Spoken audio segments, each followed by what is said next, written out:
a Japanese-inspired mid-century modern estate anchored by a 60-year-old cherry blossom tree.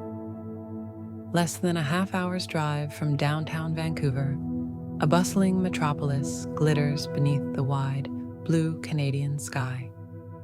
Now, in what was formerly a sleepy suburb, skyscrapers reach up from the sprawl of shopping malls, and the strawberry box houses from the 1950s and 60s are vanishing one by one.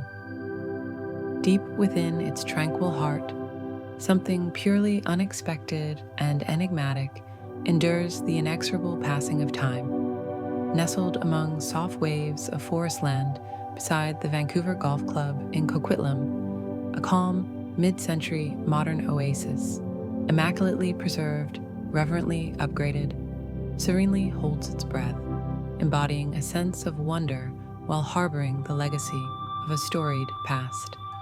This is the Sakura Estate, one of the region's most rooted examples of West Coast modernism. The design language born when Japanese minimalist aesthetics intersect with an optimistic Pacific ethos. The Sakura Estate is a Japanese-influenced mid-century modern home anchored by a 60-year-old cherry blossom tree. Stepping into the lush garden that sets the estate apart from its surrounding woodland feels like entering a secret sanctuary.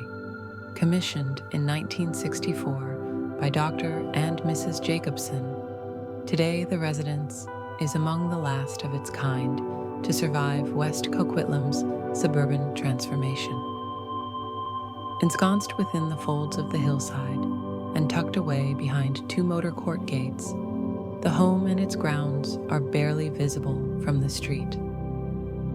Cradled within an enclave of 3 mid-century modern houses and gracing a substantial stretch of land whose scale mirrors that of the original estates, the residence refracts the power of its natural surrounds. We may think of Frank Lloyd Wright and Le Corbusier as having fathered modernist architecture in the early 1900s. But just as the light we see today originated on a distant star many aeons ago, the spirit of modernism can trace its lineage back across 4 centuries to Japan's Edo period, when the interplay of light and shadow and an attentiveness to nature came to define architecture itself. The principles of this ethos are elucidated by architect G. Douglas Wylie in this 1964 residence, one of only 2 known homes of his design. The Sakura Estate was named for the iconic cherry blossom, and this masterpiece is as delicate and grounded as its namesake. The understated elegance of glass and cedar planes in an earlier Wylie creation, the 1962 New Westminster residence echoes that of a Kyoto tea house, with its translucent shoji paneling and crisp bamboo matrices. The whimsy of its lily pad paving and its subtly striking facade, reminiscent of a paper lantern, pay tribute to an architectural spirit spanning continents and centuries. Wylie's designs honor truthfulness in materials, dialogue with the landscape, and the poetics of form. His architecture values a sensibility in which aesthetics and philosophy are inseparable, shaped by simplicity and nature-bound wisdom. Glass and timber are gently illuminated from within. Low roof lines mirror the sweep of the horizon, balancing earth and sky. The winged carport's upturned eaves, reminiscent of a pagoda's.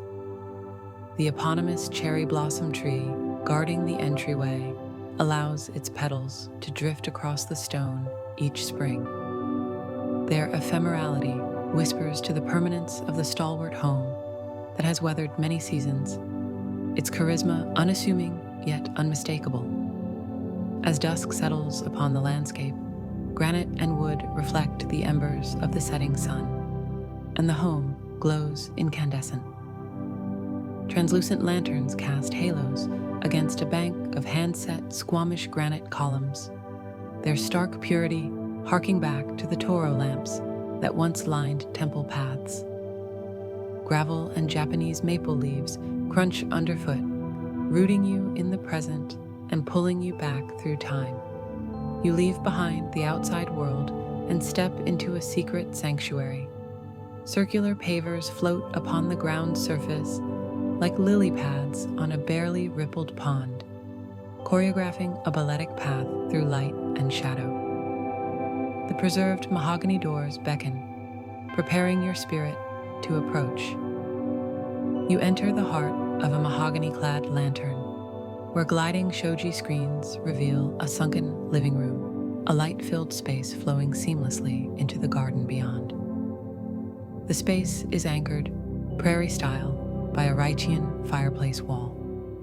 Each spring, the Sakura tree filters the view from the living room with soft pink light. Here resides the philosophy of wabi-sabi, the balance of a symmetry, the patina of time, the power and grace inherent in the unpretentious and austere. The state-of-the-art kitchen remains respectful of its origins. Teak cabinetry with precise joinery and iron hardware that speaks to time-honored craftsmanship is complemented by contemporary Thermador appliances and a granite countertop. Nostalgic touches such as the built-in coffee station and the fold-down ironing board from the 1960s nod to the ingenuity of an era that esteemed functionality driving form. A suspended glass cabinet hovering between the kitchen and dining space manifests the mid-century design ethos that everyday life is an art form. In the garden, a scene of holistic balance unfolds. The kidney-shaped pool, its organic curves delineated in stone, embodies imperfect perfection. A balsam fir at the water's edge evokes the bonsai and standing stones present in temple gardens. Japanese maples, wisteria, a cedar grove, and an outdoor shower complete the sense of private retreat. The pool's design recalls the California style pioneered by landscape architect Thomas Church, whose free-form approach influenced a generation of West Coast designers. The playful geometry of this landscape plan contains hints of abstract expressionism and imbues Californian modernism with the spiritual clarity of Japanese gardens.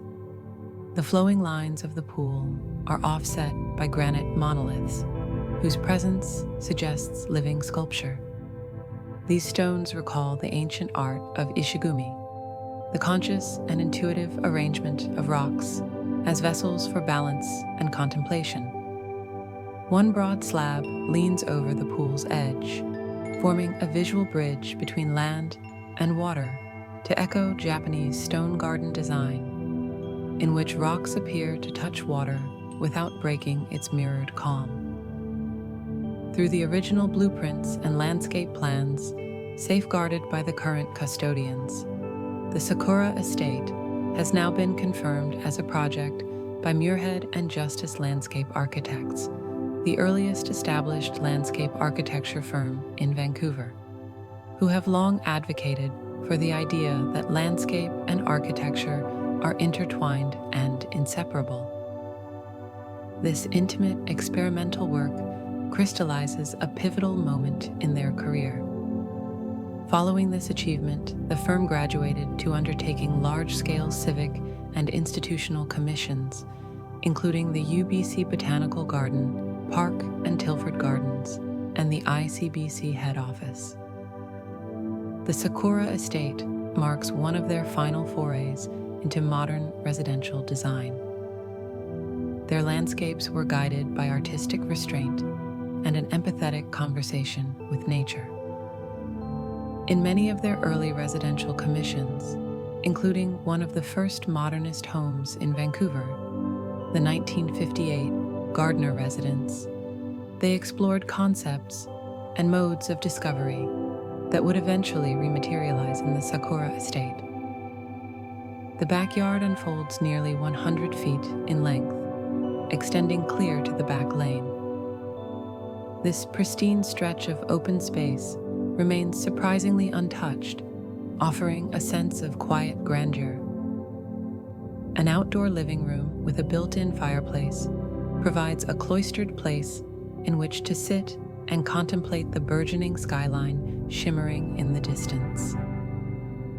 The terrace view opens out onto gleaming lawns, a cerulean blue pool, and the calm geometry of a mid-century dream, a Japanese-inspired modernist oasis tucked into the hills of Coquitlam. This vestige of the past and harbinger of the future stands poised at the crossroads of time. Opportunities to become the steward of a true Japanese-inspired mid-century modern estate are exceedingly rare. Those drawn to this harmony of design, landscape, and time are invited to experience the Sakura estate in person. West Coast Modern is welcoming private visits to see what this legacy of architecture and landscape might mean to you.